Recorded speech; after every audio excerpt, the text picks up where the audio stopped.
Bismillahirrahmanirrahim. Assalamualaikum warahmatullahi wabarakatuh. Kami dari kelompok 1 TFRP 21A akan menjelaskan cara kerja software dan hardware. Assalamualaikum warahmatullahi wabarakatuh. Perkenalkan, nama saya Dian Srihartati. Saya dari kelompok 1 akan menjelaskan tentang perangkat keras input.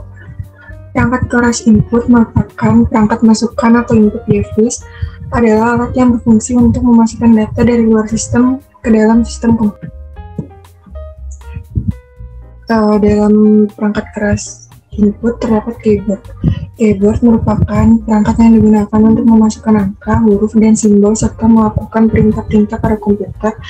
Tanpa adanya perangkat ini, pengguna tidak akan bisa mengetikkan data yang mereka inginkan, sehingga keberadaannya sangatlah penting. Perangkat lunak. Di sini saya akan menjelaskan perangkat lunak sistem operasi.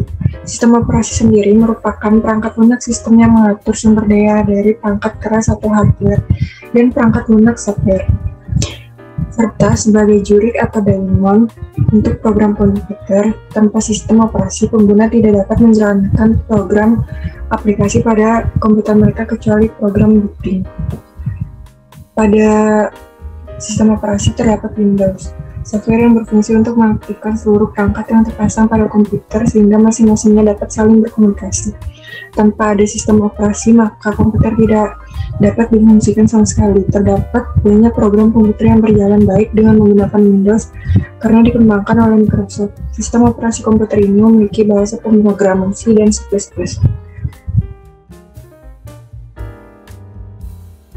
Assalamualaikum warahmatullahi wabarakatuh. Perkenalkan, nama saya Najla Aulia Dewi dari kelas TFRP 21A 215520111102. Di sini saya akan menjelaskan mengenai perangkat keras output. Apa itu perangkat output? Ada berapa macam dan bagaimana cara kerjanya?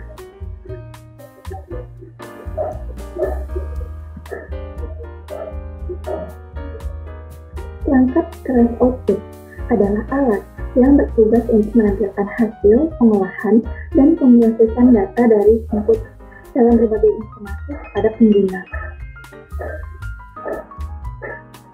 Pengertian output device atau perangkat keras keluaran. Perangkat yang berfungsi untuk mengeluarkan hasil pemrosesan atau pengolahan data yang berasal dari CPU ke dalam suatu media yang dapat dibaca oleh manusia ataupun dapat digunakan untuk menyimpan data hasil proses. Selanjutnya yaitu jenis-jenis perangkat keras output. Yang satu ada processor dan yang kedua ada headset. Apa itu processor? Processor adalah sebuah alat output yang pada umumnya digunakan untuk menghadirkan atau memproyeksikan gambar menjadi lebih besar. Cara kerja processor menerima isyarat video serta memproyeksikan gambar yang diterima lantas diteruskan ke monitor proyeksi dengan manfaat sistem lensa. Cara kerja processor berdasarkan prinsip pembiasan cahaya. Cahaya dihasilkan oleh panel-panel dari LCD atau liquid crystal display. Panel tersebut terdiri atas 3 panel yang dipisahkan berdasarkan 3 warna dasar, yaitu merah, hijau, dan biru. Pancaran cahaya yang keluar dari sebuah processor merupakan hasil dari pembiasan 3 panel. Kumpulan dari sebuah processor merupakan hasil dari pembiasan ketiga panel. Kumpulan cahaya yang melalui panel dan dipadukan melalui prisma tersebut hingga melalui lensa yang dipancarkan pada layar atau media pantul lain sehingga dapat dilihat oleh mata kita sebagai gambar yang sama yang ada pada layar komputer atau device lainnya.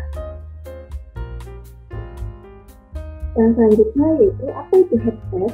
Headset merupakan headphone dengan tambahan mikrofon sehingga tidak hanya bisa digunakan untuk mendengarkan, tetapi juga untuk komunikasi. Headset idealnya digunakan untuk berkomunikasi seperti via Skype, call center, maupun video call lainnya. Cara kerja headset. Cara kerja headphone maupun headset adalah berdasarkan pada prinsip elektromagnetik dengan mengubah sinyal elektrik menjadi gelombang suara. Sumber suara tersebut mengirim sinyal melalui driver headphone. Kemudian sinyal tersebut terkirim melalui semparan suara dari driver yang menghasilkan medan magnet. Yang selanjutnya yaitu perangkat lunak aplikasi. Apa itu perangkat lunak aplikasi? Ada berapa macam dan bagaimana cara pakainya? Pengertian perangkat lunak menurut para ahli. Yang satu yaitu Philip Crisolomo menyebutkan software atau perangkat lunak merupakan suatu nyawa dari komputer atau hardware. Maka sebab itulah, tanpa adanya software, maka komputer hanya sebuah hardware atau perangkat keras yang mati dan tidak dapat digunakan atau tidak ada manfaatnya. Yang kedua yaitu Iman Prayogo Pujono berpendapat bahwa perangkat lunak merupakan suatu program di dalam komputer yang disusun sedemikian rupa. Yang ketiga yaitu Sunarso. Software adalah senyawa dari komputer yang sehingga singkatnya apabila komputer tidak bisa digunakan, jika tidak dilengkapi dengan software. Yang keempat yaitu Fauziah. Software merupakan suatu program komputer yang berfungsi untuk menginput data, menyimpan data, mengutip data, memanipulasi data, serta mendapatkan hasil dari data tersebut dan dilakukan dengan memanfaatkan penggunaan hardware, perangkat hardware. Yang selanjutnya yaitu jenis-jenis perangkat lunak aplikasi. Yang pertama yaitu Office dan yang kedua yaitu Photoshop. Apa itu Office? Perangkat lunak aplikasi atau aplikasi software merupakan suatu perangkat lunak komputer yang memanfaatkan komputer langsung guna melakukan suatu tugas yang diinginkan si pengguna. Beberapa aplikasi di Microsoft Office yang terkenal dan sangat bermanfaat adalah Excel atau aplikasi kerja, Word atau aplikasi pengolah data, dan PowerPoint atau aplikasi presentasi. Apabila memiliki sumber daya dan pengetahuan yang tepat guna, maka suatu institusi dapat mengandalkan Microsoft Office dalam memenuhi semua kebutuhan dokumentasi, administrasi, atau pelaporan setiap serta dalam mendukung proses pengolahan data, pemecahan masalah, dan pengambilan keputusan dari setiap fungsi atau departemennya. Terdapat beberapa aplikasi Microsoft Office antara lain Word digunakan untuk mengolah data, Excel digunakan untuk membuat tugas, PowerPoint digunakan untuk presentasi, dan Access digunakan untuk mengolah database. Cara kerja Office. Pilih dan gunakanlah Office yang diinginkan, misalnya Word. Bukalah Microsoft Office, lalu gunakan untuk pembuatan dokumen atau penulisan lainnya. Yang selanjutnya yaitu apa itu Photoshop? Adobe Photoshop atau biasa disebut dengan Photoshop adalah perangkat lunak editor buatan Adobe System yang diutuskan untuk mengeditan atau foto atau gambar dan pembuatan efek. Cara kerja Photoshop. Adobe Photoshop merupakan aplikasi editor siap desain, warna serta pixel sangat diperhatikan, bahkan untuk hal kecil dari penghasil. Sekian dari saya, mohon maaf apabila ada kesalahan. Assalamualaikum warahmatullahi wabarakatuh.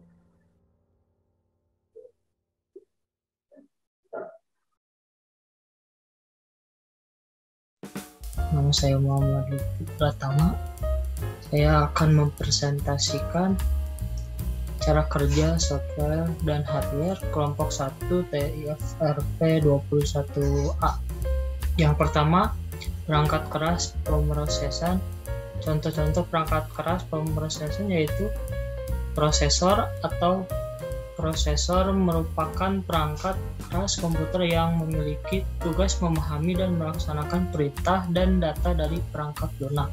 Dalam sistem kerja komputer, prosesor melakukan manajemen arus data sehingga tidak terjadi stuck dalam proses operasinya.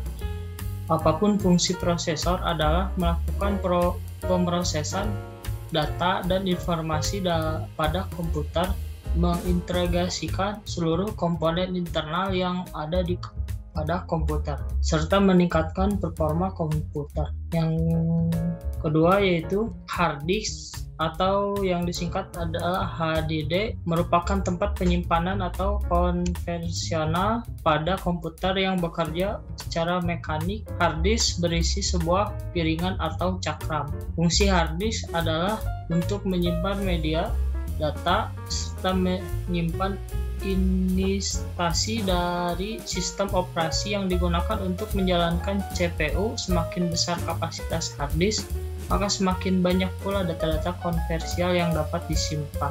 Yang selanjutnya yaitu perangkat lunak pemrograman beserta contoh-contohnya. Yang pertama yaitu Python. Python adalah salah satu bahasa pemrograman yang dapat melakukan eksekusi sejumlah instruksi multiguna secara langsung, yaitu interpretif dan metode orientasi objek. Python adalah bahasa pemrograman yang paling mudah dipahami. Python dibuat oleh programmer Belanda bernama Guido van Rossum. Di era digital, profesi yang dikaitkan dengan teknologi dan komputer dianggap menjanjikan di masa depan. Pengingkatan bahasa pemrograman Python. Python adalah salah satu bahasa pemrograman yang dapat melakukan eksekusi sejumlah instruksi multiguna secara langsung atau interpretif dengan metode orientasi objek, serta tingkat keterbacaan yang sintaktik. Sebagian lain mengajukan Python sebagai bahasa yang kemampuannya membingungkan kapasitas. Python sendiri merupakan fitur-fitur menarik sehingga layak untuk dipelajari. Python memiliki tanda bahasa skrip yang sangat mudah untuk dipelajari. Python juga memiliki sistem pengolah data dan memori otomatis. Selain itu, modul pada Python selalu diupdate. Ditambah lagi, Python memiliki banyak fasilitas pendukung. Python banyak diaplikasikan pada berbagai sistem operasi seperti Linux, Microsoft Windows, Mars OS, Android, 9 OS, dan lain-lain. Kelebihan dan kekurangan Python yaitu banyak orang yang tertarik untuk menggunakan Python karena dianggap mudah untuk dipelajari sekalipun oleh para pemula. Kode-kode yang di dalamnya mudah dibaca dan dapat menjalankan banyak fungsi kompleks dengan mudah. Banyaknya pengembangan program pada Python pun dapat dilakukan dengan cepat menggunakan lebih sedikit kode. Bahkan Python mampu menjadikan program yang skala sangat rumit menjadi mudah. Python sendiri mendukung multi-platform dan multi-sistem serta memiliki sistem pengelolaan memori otomatis seperti Java. Sayangnya Python cukup lambat untuk dijadikan pengembangan platform Android dan OS. Juga terbilang kurang support. Python juga memiliki keterbatasan dalam akses basis data. Selain itu, Python tidak cocok untuk melakukan tugas-tugas intensif memori dan pekerjaan multi-core atau multiprosesor. Demikian sekilas informasi tentang bahasa pemrograman Python. Selanjutnya yaitu Java. Java adalah bahasa pemrograman yang dapat dijalankan di berbagai komputer termasuk telepon. Bahasa ini awalnya dibuat oleh James Gosling saat masih bergabung di Sun Microsystems, yang saat ini merupakan bagian dari Oracle yang dirilis tahun 1995. Bahasa ini banyak mengadopsi sintaksis yang dapat pada C dan C++, namun dengan model objek yang lebih sederhana serta dukungan rutin atas bawahan yang minimal. Aplikasi berbasis Java umumnya dikompleks dengan P-kode atau yang disebut bytecode dan dapat dijalankan pada mesin virtual Java. Java merupakan basis pemrograman yang bersifat umum atau non-spesifik. Secara khusus desain untuk memanfaatkan diferensi implementasi seminimal mungkin. Kelebihan dan kekurangan Java. Kelebihan yaitu multiform. Kelebihan utama dari Java ialah dapat dijalankan di beberapa platform atau sistem operasi komputer. Sesuai dengan prinsip tertulis sekali, jalankan di mana saja. Dengan kelebihan ini, pemrograman cukup menulis sebuah pemrogram Java dan kompleks diubah dari bahasa yang dimengerti manusia menjadi bahasa mesin. Sekali lalu hasilnya dapat dijalankan atas beberapa platform tanpa perubahan. Kelebihan ini memungkinkan sebuah pemrograman berbasis Java dikerjakan atau atas operasi sistem Linux, tetapi dijalankan baik dengan atas Microsoft Word. Platform yang didukung sampai saat ini adalah Microsoft Word, Linux, Mars OS, dan Sun Solaris. Dan sebab itu adalah beberapa sistem operasi yang menggunakan pemrogram sendiri-sendiri yang dapat diunduh dari situs Java. Kedua adalah OOP, Object Oriented Programming. Java merupakan salah satu bahasa pemrograman dengan konsep OOP, dan di mana program yang dibangun berorientasikan kepada objek aplikasi yang dibangun dengan konsep OOP tersendiri atas objek-objek yang saling terhubung. Ketiga yaitu pustakaan kelas yang lengkap. Java terkenal dengan kelengkapan library atau perpustakaan, kumpulan program-program yang disertakan dalam pemrograman Java yang sangat memudahkan dalam menggunakan oleh para pemrogram untuk membangun aplikasinya. Keempat adalah bergaya C++, memiliki statik seperti bahasa pemrograman C++, sehingga dapat menarik banyak pemrogram C++ untuk pindah ke Java. Saat ini pengguna Java sangat banyak.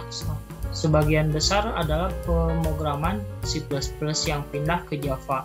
Yang kelima yaitu pengumpulan sampah otomatis, memiliki fasilitas pengurangan penggunaan memori sehingga para pemrograman tidak perlu melakukan pemrograman memori secara langsung. Kekurangannya dalam Java yaitu yang pertama, tulis sekali jalankan di mana saja. Masih ada beberapa yang tidak tahu kompatibel antara perform satu dengan perform lain. Untuk J2SI misalnya SWT atau AWT Brigade yang sampai sekarang tidak berfungsi pada Mars OS X. Yang kedua adalah mudah didekompilasikan adalah proses membalikkan dari kode menjadi kode. Sumber ini dimungkinkan karena kode Java merupakan bytecode yang menyimpan banyak atribut bahasa tingkat tinggi seperti nama-nama kelas, metode, dan tipe data. Hal ini sama juga menjadi pada Microsoft Net Perform. Dengan demikian, algoritma yang digunakan pemrograman akan lebih sulit disembunyikan dan lebih mudah dibajak. Yang ketiga adalah menggunakan program yang banyak. Pengguna memori untuk pemrograman berbasis Java jauh lebih besar daripada bahasa tingkat tinggi generasi sebelum seperti C atau C++. Pada pasal lebih spesifik lagi, DLP dan objek pasal biasanya ini bukan merupakan masalah bagi pihak yang menggunakan teknologi terbaru, tetapi menjadi masalah bagi mereka yang masih terkuat dengan mesin komputer berumur lebih dari 4 tahun. Sekian dari saya, mohon maaf ada kesalahan dan penyalahgunaan kata. Bismillahirrahmanirrahim. Assalamualaikum warahmatullahi wabarakatuh. Saya Rizky Fauji dengan NPM 2155-2011-033 dari kelas TFRP 21A Teknik Informatika Sekolah Tinggi Teknologi Bandung akan menjelaskan cara kerja software dan hardware. Yang pertama itu mengenai perangkat keras. Apa itu perangkat keras? Dan ada berapa macam? Juga bagaimana cara kerjanya? Hardware atau perangkat keras adalah segala peranti atau komponen dari sebuah komputer yang sifatnya bisa dilihat secara kasat mata dan bisa diraba secara langsung. Dengan kata lain, hardware merupakan komponen yang memiliki bentuk nyata. Menurut James O'Brien, pengertian hardware adalah semua peralatan fisik yang digunakan dalam pemrosesan informasi, termasuk diantaranya seperti CPU, RAM, monitor, mouse, keyboard, printer, scanner, dan lain-lain. Perangkat keras merupakan media komunikasi yang menghubungkan beberapa jaringan dan memproses paket data, sehingga transmisi data lebih efektif. Kemudian di sini saya akan menjelaskan mengenai perangkat keras penyimpanan. Perangkat keras penyimpanan adalah semua jenis perangkat keras komputasi yang digunakan untuk menyimpan file dan objek data. Perangkat penyimpanan dapat menyimpan dan menyalin informasi, baik untuk sementara maupun permanen. Menurut Shelley dan kawan-kawan, storage device atau perangkat penyimpanan merupakan komponen perangkat keras yang digunakan untuk menyimpan data dan instruksi. Perangkat penyimpanan dapat berupa perangkat masukan maupun perangkat keluaran. Contoh pertama dari perangkat penyimpanan adalah RAM atau singkatan dari Random Access Memory. RAM adalah media penyimpanan yang bersifat volatil atau bersifat data akan hilang ketika listrik dimatikan dan data diakses secara random atau acak. Cara kerja RAM adalah yang pertama, setelah komputer dinyalakan, komputer akan memasuki ke menu BIOS. Kemudian pada tahap ini, sistem akan mengecek keseluruhan hardware dan software apakah bekerja dengan baik. Kemudian langkah kedua yaitu setelah melakukan pengecekan, BIOS kemudian menyediakan informasi dasar mengenai urutan-urutan dari mulai booting hingga proses loading sistem operasi. Yang ketiga, setelah proses tersebut selesai, maka sistem operasi akan di-load dari hard drive menuju RAM. Ketika sistem operasi sudah di-load ke RAM, CPU dapat mengakses semua informasi sistem secara cepat dan langsung. Kemudian yang keempat yaitu proses ini juga berlaku untuk aplikasi lainnya. Ketika pengguna membuka aplikasi, data akan di-load dari hard disk ke dalam RAM. Fungsinya agar RAM bisa mengakses seluruh data aplikasi cepat. Kemudian contoh kedua dari perangkat penyimpanan adalah hard disk atau sering disingkat sebagai HDD atau singkatan dari hard disk drive. Hard disk drive atau hard disk adalah media penyimpanan non-volatil, yaitu bersifat data tidak hilang saat listrik, yang digunakan untuk menyimpan data sistem operasi dan data pengguna dalam bentuk piringan digital. Cara kerja hard disk yaitu dengan menyatukan nilai-nilai yang ada pada sebuah komponen printer. Di dalam komponen tersebut terdapat material magnetik yang terbagi menjadi miliaran area yang sangat kecil. Di setiap area tersebut bisa memberikan gaya magnet untuk menyimpan satu data, dan yang tidak memberikan gaya magnet berarti menyimpan nol data atau tidak menyimpan data. Kemudian dengan bersatunya nilai-nilai tadi, maka akan menghasilkan sebuah data atau informasi. Gaya magnet yang digunakan berfungsi supaya data dapat tetap tersimpan meskipun perangkat telah dimatikan. Kemudian untuk pembahasan kedua dilanjutkan ke perangkat lunak. Apa itu perangkat lunak? Ada berapa macam dan bagaimana cara kerjanya? Perangkat lunak atau software adalah kumpulan beberapa perintah yang dieksekusi oleh mesin komputer dalam menjalankan pekerjaannya. Perangkat lunak ini merupakan catatan bagi mesin komputer untuk menyimpan perintah maupun dokumen serta arsip lainnya. Menurut Wiwitsiswo Utomo menyebutkan bahwa software atau perangkat lunak merupakan suatu nyawa dari komputer atau hardware. Maka sebab itulah tanpa adanya software, maka komputer hanyalah sebuah hardware atau perangkat keras yang mati dan tidak dapat digunakan, atau dalam artian tidak ada manfaatnya. Kemudian salah satu jenis dari perangkat lunak itu adalah perangkat lunak utility. Perangkat lunak utilitas merupakan perangkat lunak komputer yang dirancang untuk membantu proses analisis, konfigurasi, optimasi, dan membantu pengelolaan sebuah komputer ataupun sistem. Perangkat lunak utilitas ini harus dibedakan dengan perangkat lunak aplikasi yang memungkinkan pengguna melakukan berbagai hal dengan komputer seperti mengetik, melakukan permainan, merancang gambar, dan lain-lain. Perangkat lunak utilitas lebih memfokuskan penggunaannya pada pengoptimasian fungsi dari infrastruktur yang terdapat dalam sebuah komputer. Karena fungsinya, perangkat lunak utilitas umumnya tidak ditujukan untuk pengguna secara umum, melainkan ditujukan untuk pengguna yang memiliki pemahaman atas cara kerja sistem komputer yang cukup baik. Contoh pertama dari perangkat lunak utilitas adalah antivirus.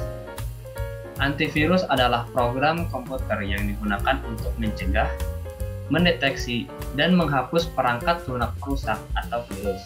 Program ini dapat menentukan apakah sebuah sistem komputer telah terinfeksi dengan sebuah virus atau tidak. Software antivirus bekerja dengan cara memindai file atau kode yang masuk melewati lalu lintas jaringan. Perusahaan yang membuat perangkat lunak ini mengkompilasi database ekstensif dari virus dan malware yang sudah dikenal dan mengajarkan perangkat lunak cara mendeteksi, menandai, dan menghapusnya.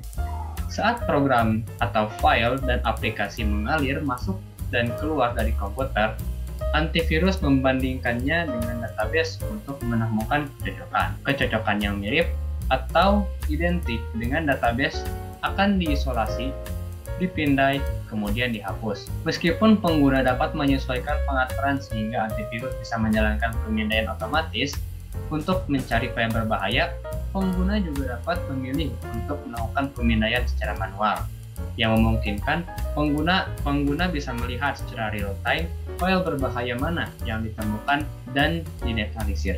Pada umumnya, beberapa software antivirus akan meminta izin ke pengguna sebelum membersihkan file untuk menghapus kode berbahaya, atau dalam artian menghapus file tersebut. Contoh software antivirus diantaranya ada Avast, Malwarebytes, Avira, Avigi, dan lain sebagainya. Kemudian lanjut ke contoh yang kedua, yaitu File Management Utilities. File Management Utilities merupakan software yang memiliki tugas membuat arsip, backup software, membuat ukuran data lebih kecil atau mengompres dan memanajer file. Sistem manajemen file digunakan untuk menangani data digital dengan mengatur file di dalam sistem dan menyediakan database yang dapat dicari dan mudah diambil. Beberapa fungsi dari pengelolaan manajemen file adalah yang pertama itu penciptaan, modifikasi, dan penghapusan file. Yang kedua, mekanisme pemakaian file secara bersamaan dengan menyediakan beragam tipe pengaksesan terkendali seperti read access atau kendali terhadap akses membaca, write access atau kendali terhadap akses memodifikasi, execute access atau kendali terhadap akses menjalankan program, dan beragam kombinasi lain. Kemudian yang ketiga yaitu kemampuan backup dan pemulihan atau recovery untuk mencegah kehilangan karena kecelakaan atau dari upaya penghancuran informasi. Kemudian sistem file juga menyediakan enkripsi data, yaitu merubah data menjadi simbol-simbol tertentu dan dieskripsi atau pembukaan file bersandi rahasia untuk menjaga agar data hanya dapat digunakan oleh pemakai yang diotorisasi saja. Sekian dari kelompok kami, mohon maaf apabila ada kesalahan kata. Terima kasih dan wassalamualaikum warahmatullahi wabarakatuh.